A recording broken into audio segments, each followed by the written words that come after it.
These markers work, by the way. They do? Yeah. This is a lecture for my first hour class on the 21st of April. And so the war ended with the Treaty of Versailles in 1919. The actual fighting ended in 1918. The years assigned to World War I, or the Great War as it was called, is 1914 to 1918, with the United States declaring war, as you know, in 1917. But the war ended. And of course, there's just sort of, get this down, in the 1920s, one of the a couple of reasons, it's called the Roaring 20s. One of the reasons is that the United States was the only country to profit off the war. And, there's going to be great economic expansion in the 1920s. It was the greatest economy from 1920 to 1929, 1930. It was the greatest economy in the United States history. We had never had an economy that strong. That means more jobs, higher pay, people buying their homes for the first time. It seemed like everybody had a radio and an automobile and a washing machine. Not everybody did. I'm speaking in broad general terms. But it's the greatest economy this country had ever had. And that's largely due to World War I. The first 3 years of World War I, we made a lot of money selling weapons to both sides. So the economy is really going to take off. However, there's this release, okay? Get this down. There's this release. People that were under a strain. It's kind of like, we've been under a strain of sorts, and I'm not comparing it to World War I or any war for that matter, but we've been under a strain of sorts due to the COVID virus. It's greatly limited a lot of the things that we get to do and that sort of thing. And now that hopefully it's beginning to go away, hopefully, it'll probably always be with us, but it won't be as destructive, I guess, as it has been. There may be a sort of a release, okay? People doing things again that they had not done for years, traveling and all that sort of thing. Well, in the 1920s, there's a great release. And one of the reasons it's called the Roaring 20s, another reason, get this down, is because it's a pretty wild period of history, okay? Get this down, especially among the young. These young World War I veterans come back from the war and they say, you know what? Our elders, our parents and grandparents, and the adults of the world, so-called adults of the world, sent us to this god-awful war, and this war solved nothing. And so we're going to come home and we're going to enjoy life. The purpose of life is, get this down, hedonism. Hedonism is a hedonist, or hedonism is the idea is, the whole purpose of life is to have a good time. And if you're not having a good time, it's not worth doing it. There, can you see that back there? Okay. The motto of this generation is eat, drink, and be merry, for tomorrow we die. We don't know how long we're going to be here, but we are going to have a good time. And morals, especially among women, and we're going to talk about that, morals among women change dramatically in the 1920s. And that's shocking to the older generation. The music that the younger generation is listening to. The dances, they have this wild dance. I'll show you a little film clip of it. It's called the Charleston. Doesn't seem very shocking to you, but parents just shook their head and said, this generation is going to hell in a handbasket. What's wrong with them? And they're crazy. They're nuts. So morals, get this down. And when I say morals, I mean the idea that a society decides this is right and this is wrong. Well, morals are going to change dramatically. Parents were shocked at the way their children acted. For example, I'm getting ahead of myself, but there was, newspapers all across the country. And in those days, newspapers, of course, the radio's coming online too. But newspapers were the way you got your information. Newspapers reported by 1924 that 51% of all college women said that they were no longer virgins. And that caused the whole country just to go, oh, shocking, okay? And it's all related back to World War I. There's just going to be this great release. It's a wild period of history. Do you all read The Great Gatsby? Do you all read that in class, The Great Gatsby? Do you? Okay, you know what you've read. I mean, it's a simple. What's about the 1920s? Okay, it's a good model of by F. Scott Fitzgerald. It's a good model. I used to read that in school. I thought they did here. Did they? Did any of the English teachers read Okay, well, it's about the 20s. Okay, it's about the 1920s. Okay, now we did back to normalcy, didn't we? Okay, back to normalcy. So at the same time that the younger generation sort of going wild, the political establishment, we elect 3 conservative Republicans. And, the pledge of the Republicans is we're going to take things back the way they were before World War I, back to normalcy. The 20s, and I think this is where we left off yesterday, the 20s is also a great period of fear, okay, and xenophobia. We did that, right? Fear and xenophobia. For the first time in our history, we restrict immigration. Okay, we for the first time since 1789, it was almost, if you want to come here, come on. But in 1920s, we say, we've had a little too much immigration. We got to stop it and give these people that have come to this country, these Poles and these Russian Jews, we've got to give them time. They come from a different country, a different world, a different political system, and we've got to give them time to assimilate into American culture.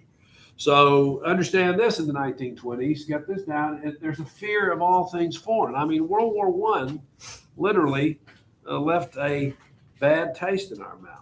World War I, where there's a fear of immigration, there's a fear of communism, all these things, anything foreign, people tend to look at it and say that's somehow a threat to America. And all of this can be related to an event that happened that you know all about, an event that happened during World War I, and that's the Communist Revolution.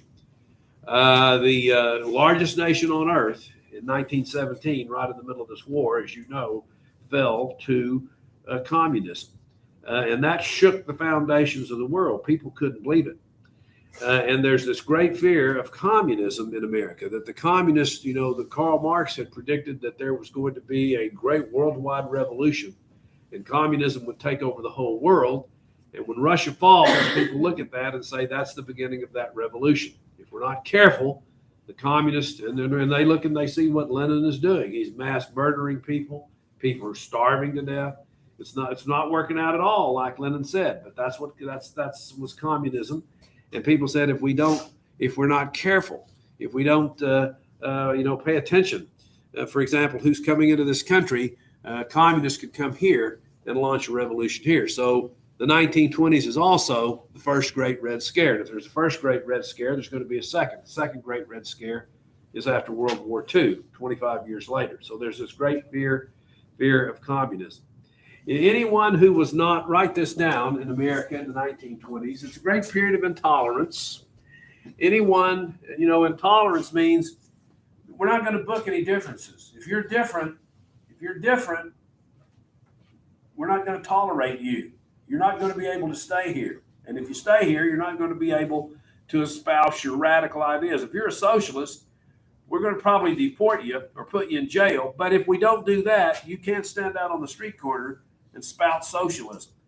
Anyway, if you were anything but a WASP, okay, write that down, a WASP, that stands for White Anglo-Saxon Protestant. White Anglo-Saxon Protestant.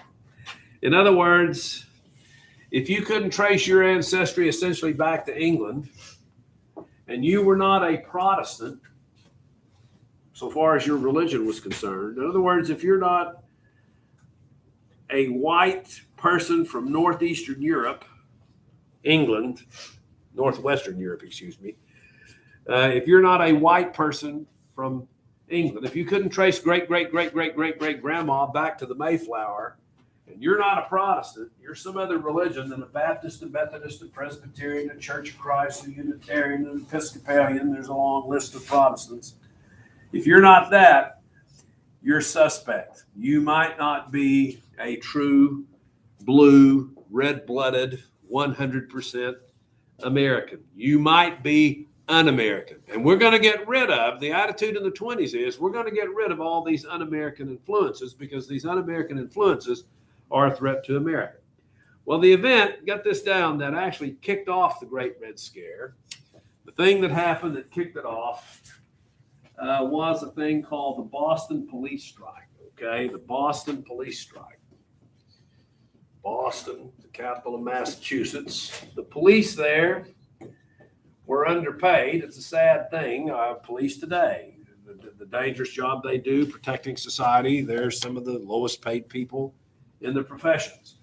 But the Boston police strike, in Boston, the police weren't paid very much. In fact, they even had to buy their own bullets. Okay, the city council wouldn't buy the bullets for them. That's something. Wouldn't buy the bullets for them. So they went to the city council. The leaders of the Boston Police Union went to the city council and they said to them, we would like a pay raise, number one, and number two, come on, why don't you buy our bullets for us? Why don't you? That's not asking much. They didn't ask for health care. They didn't ask for, spring break. They just said, hey, pay us a little bit since we're doing this dangerous job. And the city council said, no. If you want to go to work here, if you're going to work here, you're going to take what we pay you. And so get this down, the police in Boston in 1919 went on strike. Everybody called in sick. Boston's a major city. What do you think would happen in Dallas, Texas this morning if all the police refused to go to work? How safe would you, what do you think would happen in Dallas if no policemen went to work there today? It's a major city, over 1 million people living there, maybe 2 million people living there. What do you think would happen in Dallas? Big city like Dallas, Texas. What do you think would happen? You think things would just go on as they normally do? No. Well, why don't you help me out here? If I ask you a question, I'll just pick it on you. I'm talking to the whole class. What do you think would happen? A bunch of bad things. A bunch of bad things. Who would be running the city? Who would be out there on the streets doing whatever they wanted? The people. Well, not just people. Which people in particular? If there were no police. The criminals. Yes, the criminal elements. Okay, the drug dealers, the murderers, the thieves. They would run them up. If there were no police in Dallas today or any other major city, or maybe even Eufaula, who knows? The police all called in sick. And that's what happened in Boston. Get this down.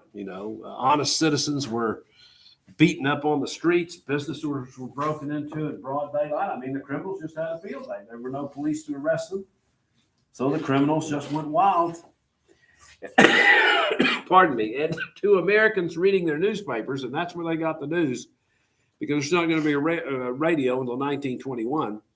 But to the typical American out there in Illinois reading his paper about what was going on in Boston, he said, this is it. Get this down. They said, this is more than a police strike. This is the beginning of the communist revolution. After all, where did the communist revolution begin? The communist revolution in 1917 didn't begin out in the countryside. It began in the big cities. And they said, this is what it is. This is the start of it.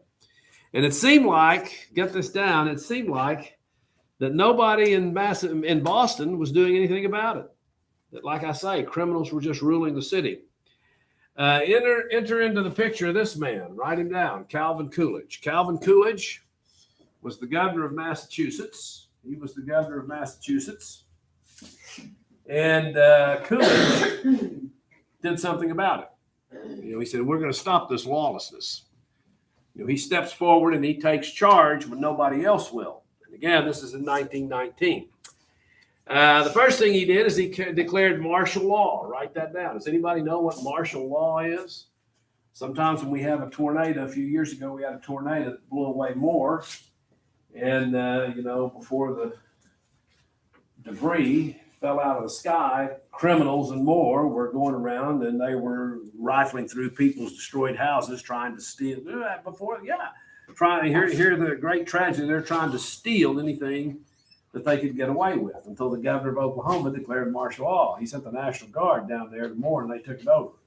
And if you were out there, if you were at a destroyed house and they came up and said, well, who are you? And you couldn't prove that you own that house, you might go to jail. And at dark, they said, nobody on the streets. At dark, all this stops. The police and the National Guard are going to run it. Martial law is when the military takes over a town to restore order. In New Orleans, a few years ago, we had a hurricane called Hurricane Katrina, and it sunk part of New Orleans. And guess what? When it sunk it, criminals ran out and started robbing. As if it's not bad enough your house is flooded. You got these criminals in there stealing everything, again, that isn't nailed down until the governor of Louisiana declared martial law. And I think they said if you were out after 8 o'clock, they were going to shoot you, if you're out there on the streets. Sometimes that happens. So get this down. Coolidge declared martial law. He said, you're out on the, the military takes over, the National Guard takes over the town. And then he said this to the police. He said, if you don't come back, get all this down. If you don't come back to work, you're what? What did he threaten the police with if they didn't come back to work? A pay raise and a trip to the Bahamas. And what did he threaten to do if the police didn't come back to work by a certain day?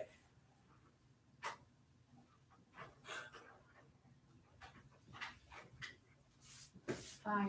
What? You're fired. Fire them. Yes, this is not difficult. Yeah, if you're not back on, get this down. If you're not back on a certain day, you're fired.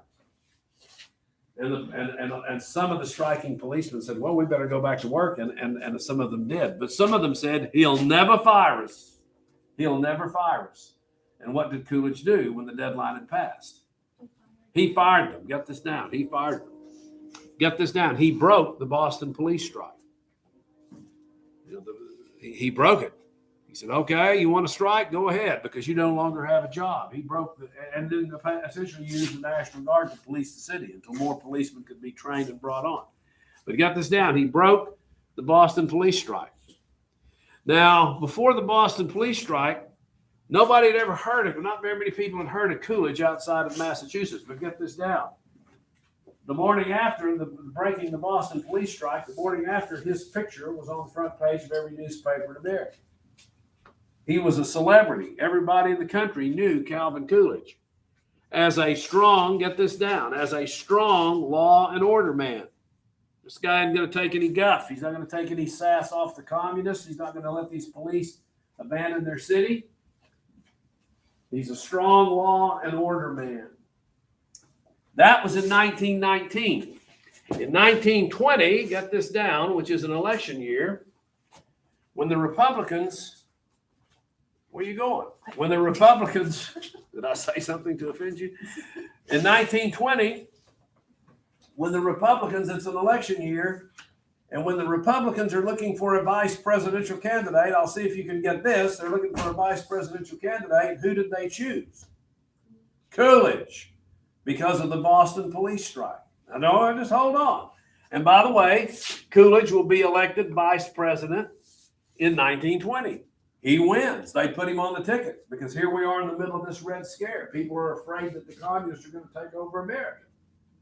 And the Republicans nominate Coolidge because they say he's a strong law and order man. That appeals to people in the election of 1920. So he wins. He becomes vice president in 1921. He's sworn in. And in 1923, the president died. I'll talk all about that. The president of the United States. Does anybody happen to remember who the president was who was elected on the slogan "Back to Normalcy" in 1920? Who was that? Who was that? Harding. Look, 1920, Coolidge is nominated because he's a strong law and order man. He had broken the Boston police strike. He's nominated as vice president. He's sworn in 1921. And then in 1923, the president dies and Calvin Coolidge became the president of the United States. Could you say, just think about this, could you say that the Boston police strike was Calvin Coolidge's San Juan Hill moment? Could you say that? Yep, you sure could. Remember that. The Boston, it made him president of the United States eventually. Just like San Juan Hill made Teddy Roosevelt, right? So 1898, you remember this.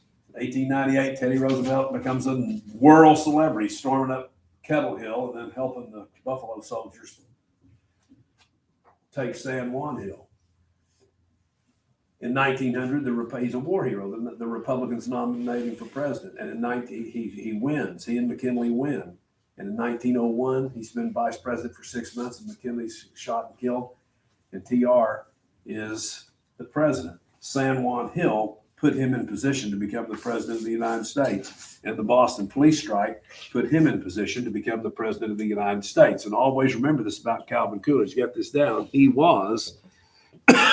Coolidge was the president throughout most of the 1920s. He dominates that decade. He's president from 1923 until 19 2029. Okay, so this is the great era of intolerance. And when I mean intolerance, just listen to this. Lynchings rose in the 1920s. Lynchings rose in the 1920s. There was a man, to show you how intolerant people were toward anybody who was different. There was a man on a beach in Chicago. You know, Chicago sits, I think, it sits at the end of one of the Great Lakes, I think Lake Superior. His name was Frank Petroni. You don't have to write this down, but I'm just illustrating what I mean. And a man on the beach got into an argument about politics. That's where you go. You know, a day at the beach, that's what you want to do, is argue about politics. But he got mad, and he yelled at Frank Petroni. He said, "To hell with the United States." And Frank Petroni, of course, you always want to take your pistol to the beach just in case you need to shoot somebody. And Frank Petroni pulled out a pistol and shot him dead for saying, "To hell with the United States." It took the jury 3 minutes to acquit Frank Petroni. He was arrested, he was tried, and in 3 minutes, the jury said, not guilty. If he kills somebody who said "to hell with the United States," that's good. That's one less red. That's one less radical that we have to deal with. That was the attitude. There was a socialist named Joseph Yanowski, and he was in prison for 6 months. Just think about this. He was sent to prison for 6 months in the 1920s because he just said in a conversation, he said, Nikolai Lenin, the guy that led the Russian Revolution, Lenin, you remember him? He said, Lenin was the most intelligent man in history. And for that, he was arrested and he was sent to jail for 6 months. When I talk about intoleration, that's what's going on in America. Of course, the greatest example, I want you to get this one down, the greatest example of intoleration in the 1920s. Look at this. I've left out something very important here. Go back to Coolidge for just a minute. When he broke the police strike, when he killed that police strike, a lot of people criticized him. They said, hey, these policemen are hardworking. They protect us. They paid very little. They have the right to strike. They're just out there trying to better their lives. And they criticized Coolidge. They said, you broke that strike. You broke their chance to get a better life. And Coolidge said this, and write that down, right? I want you to write that down. And you'll see it on your test. Identify that with Calvin Coolidge. Coolidge said, in answering his critics, he said, there is no right to strike against the public safety by anybody, anywhere, anytime, end quote. In other words, yes, you have the right to strike, but if you endanger the public, if your strike endangers the public, then you don't have the right to strike. That sounds like a court case we did. The Supreme Court's decided. What is the name of that court case?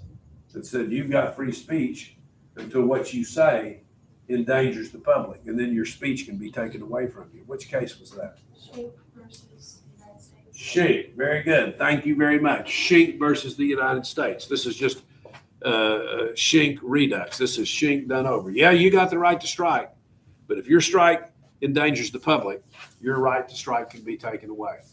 Well, write these two men down. We're talking about intolerance in the 1920s. We're talking about persecution of anybody who's different.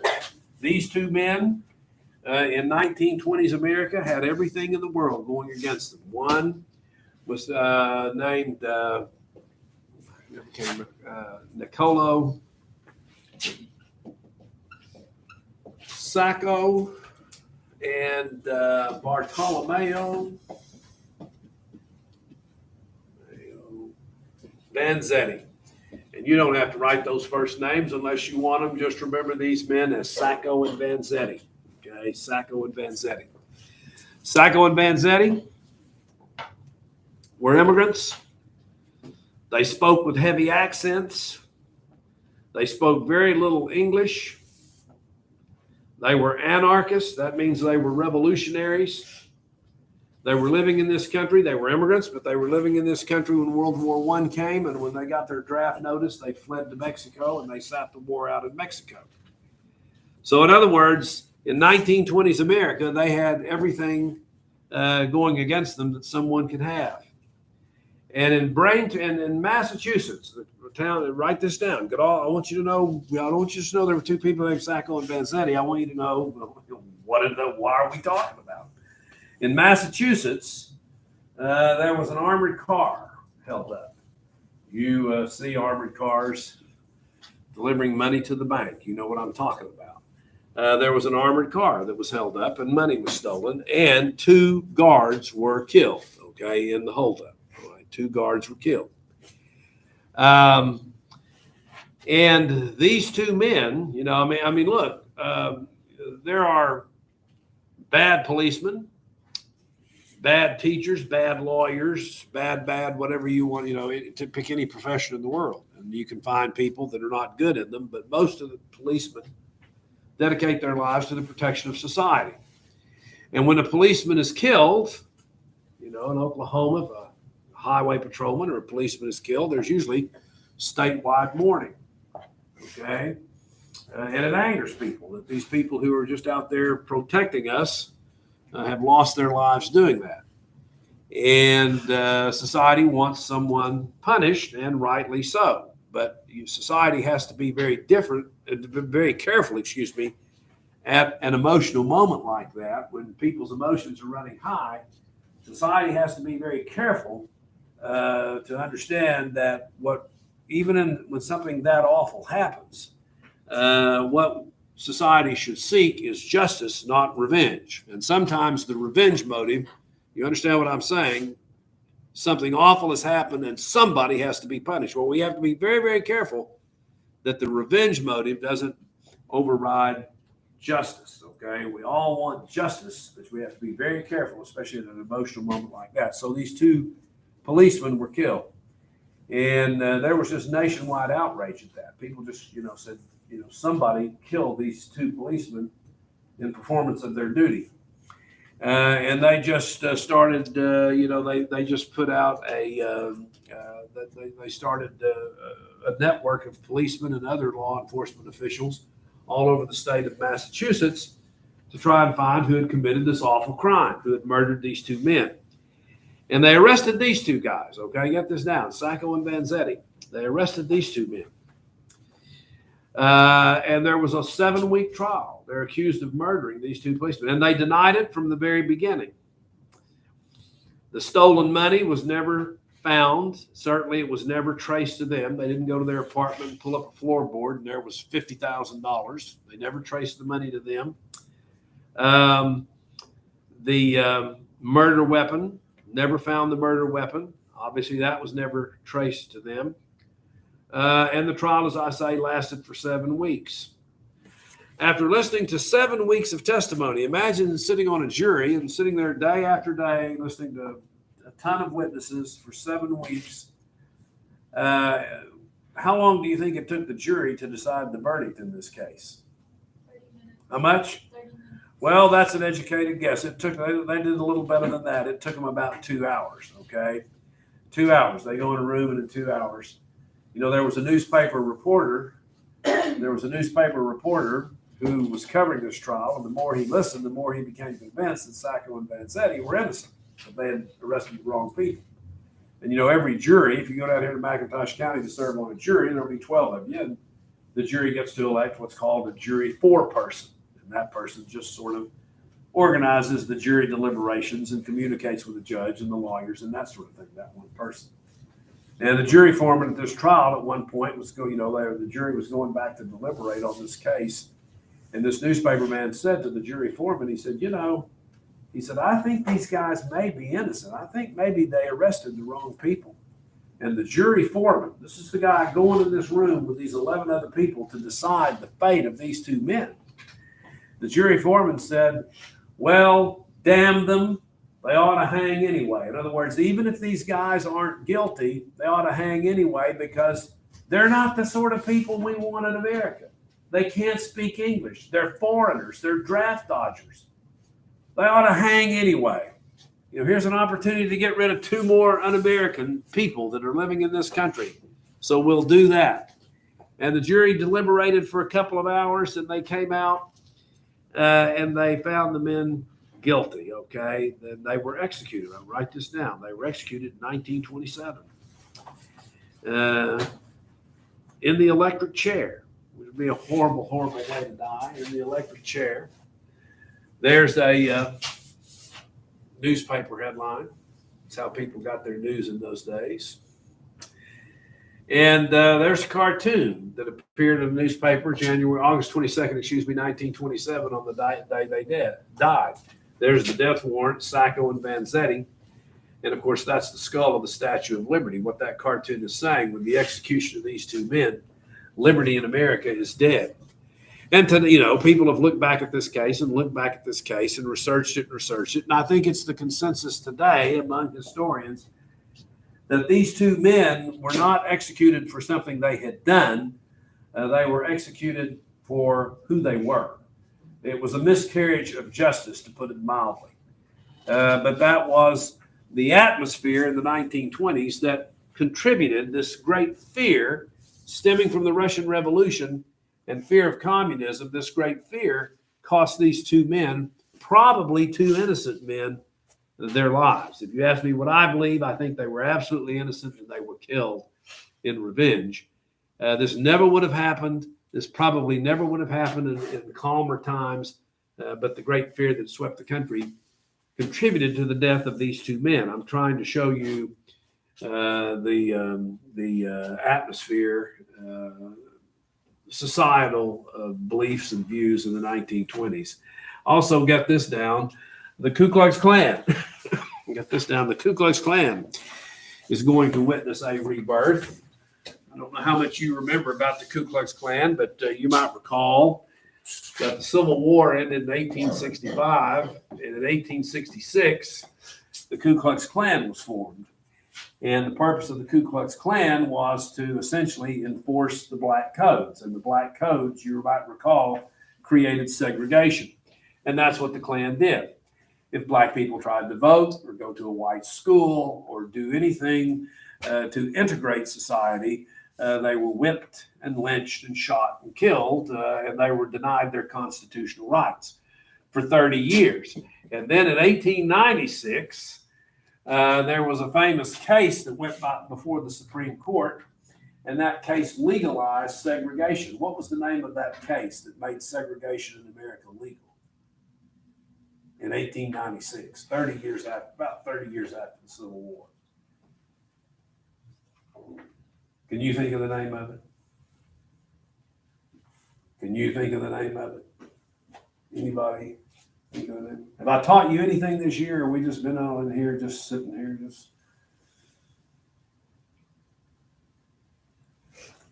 Well, maybe if I put it up here, the Plessy case. Do you remember that? Plessy versus Ferguson. Well, Plessy versus Ferguson legalized segregation. Now, here's my point. Klan's been around about 30 years. But once the Plessy case is decided, there's no need for the Klan. What was the purpose of the Klan? To enforce segregation. Now segregation is legal, so you don't need anybody to enforce it. It's the law, as pronounced by the Supreme Court. So beginning in 1896, membership, get this down, beginning in 1896, membership in the Klan began to drop. It was dying out. It was gone. And then two things happened to restore the Klan. 1912, there was a movie, the first feature-length movie. What was the name of that movie? Thank you. The Birth of a Nation. And then, get this down, in 1919, the Great Red Scare begins, okay? The Great Red Scare begins, and those two things saved the Ku Klux Klan. Get all this down. Those two things saved the Ku Klux Klan. Because when the Red Scare kicks off, the Klan found new life. They found all sorts of new causes to involve themselves in. Now they were not only anti-black, get all this down, they were anti-communist. The Klan said, we're going to get the communists out of America. We're going to kill them. They were xenophobic. They said they're anti-immigrant. They're anti-Catholic. They said all those forces, African Americans, communists, immigrants, Catholics. And by the way, there was this new philosophy being taught in science class. Perhaps you've heard of it, called evolution. Yes, Charles Darwin. You've heard of him? Charles Darwin came up with the theory of evolution, right? Yes. Is that what you've heard? It's wrong. He didn't. Charles Darwin didn't come up with the theory of evolution. The theory of evolution was 2,000 years old. 2,000 years old when Charles Darwin drew his first breath. What Charles Darwin was in, you know what evolution is? Evolution is change. Change.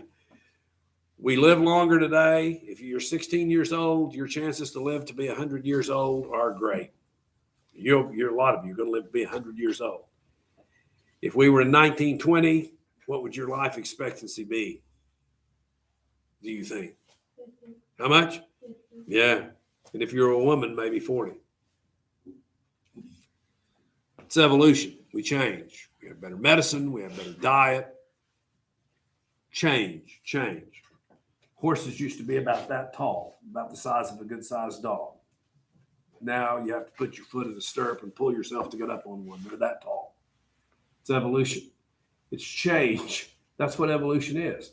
It is not, by the way, that humans came from monkeys. I don't care how many times people say that. That the evolutionists believe that there was a monkey in a tree and he came down the next day and got in his Volkswagen and drove to work.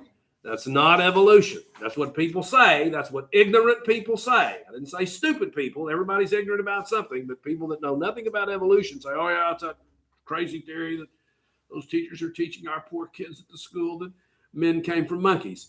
Well, I don't know what that theory is, that men came from monkeys, but I'll tell you what it's not. It's not evolution. Evolution is just, it's change. But what Darwin was interested in was what caused the change. He believed in evolution, but what he was interested in is what caused the change. And he came up with a theory, and it's called the theory of natural selection. Have you heard of that? The theory, yes, and by Mrs. Ridgeball, I'm sure. The theory, that's what Darwin did, the theory of he was trying to explain why evolution happened. Not, he wasn't creating a theory called evolution. I just hope you understand that. Anyway, people confuse the issue in 1920 just like they do today. Evolution, means teaching our kids that they came from monkeys. I don't know who came up with that, but they were wrong. But their error is believed by tons and tons of people. So get this down: the Ku Klux Klan was also anti-Darwin. They wanted to take evolution out of the public schools. Just a quick opinion poll here. How many of you think that evolution ought to be taught in the public schools? Evolution ought to be taught in the public schools. Is there anybody here that believes that? How many of you think evolution should not be taught in the public schools? Anybody? Non-committal, huh? Okay, well, that's interesting. Anyway, they were anti-Darwin. Well, you people just aren't going to participate, are you? Anyway, Darwin, they're anti-Darwin. And so they said Darwin and all these other things are destroying America, and they must be destroyed. Well, the Klan's going to experience phenomenal growth. In fact, get this down, the 1920s, that's the strongest the Klan ever was in the history of this country. In 1920, there were about and you don't have to write these numbers down, but in 1920, there were about 5,000 members. In 1922, there were about 200,000. And by 1925, there were 5 million members in the Ku Klux Klan. There's some Klan women, okay? There's the typical Klan. He's in his sheet. He's got a horse over the sheet, and he's carrying an American flag. Two things the Klan always march around with is the American flag and the Bible. There are a group of people being initiated into the Ku Klux Klan. And there's a march, and that's the dome of in case you've never seen it, that's the dome of the U.S. Capitol, and there are 250,000 Klansmen marching through the streets of Washington, D.C., 250,000 of them, and crowds gathered out on the streets of the nation's capital and cheered them. They had, by the way, which state do you believe was had the most Klan members in it in the 1920s? What? Massachusetts, Boston. No, Massachusetts didn't. Any other guesses? Mississippi. That's a good guess. You would think that, but it wasn't. Any other guesses? Georgia. That's another good guess. That wasn't it. Texas. What? Texas. No. All those southern states, you would think it was one of those southern states. It was Indiana, a northern state. And the reason I point that out is that the Klan, we usually think, well, the Klan was confined to the South. Get this, it was nationwide. And it was very strong here in Oklahoma. At one point, the majority of the members of the Oklahoma State Legislature may have been members of the Ku Klux Klan. These people burned Jewish businesses. They burned Catholic churches. They murdered priests. They whipped people. There was a Texas bellhop. You know, if you go to a classy hotel, they'll ring a little bell and you have a person that comes out and they pick up your luggage and carry it up to your room. Well, there was a young man who was a bellhop in a Texas hotel, and he happened to be an African American. And one day after work, he went down to the courthouse to register to vote. When he went in to register to vote, they said, "Get out of here. You can't register." So he didn't register to vote. But the Klansmen heard about that this black man had tried to register to vote. And so, they waylaid him the next day or the next couple of days. They kidnapped him and they took him out to a place in the country and they took carbolic acid and they burned 3 initials in his forehead, KKK, just for attempting to register to vote. Get this down. In large cities and small towns, the Klan now said, we are going to protect America from foreign forces. We're going to protect family values, okay? Family values. They said the culture was changing too fast. The culture was getting too modern. They're going to whip girls. Pardon me. They're going to whip girls, black, white, all races. They're going to whip girls for riding alone in a car with a boy. They're going to whip girls who wear their dresses too short. And I assure you, in the 20s, the hemline is going to go up. For the first time in this country, we always knew women had legs. We just couldn't see them. But now we can see them. The hemline is going to go up above the knee, and they're going to whip women for that. We're going to whip women for wearing too much makeup or smoking and drinking in public.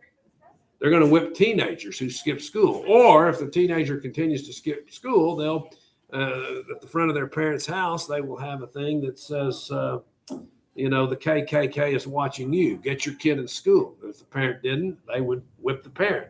I'm not talking about with a belt. I'm talking about with a bullwhip. They whip teenagers who used tobacco and who drank and who engaged in premarital sex. And as I say, they were very, very powerful in the state of Oklahoma. For a while, I think it's safe to say in the mid-1920s, they ran this state. Well, anyway, write this down, and this is where we'll take it up after your test. Sundown towns. Okay. All right. You can go.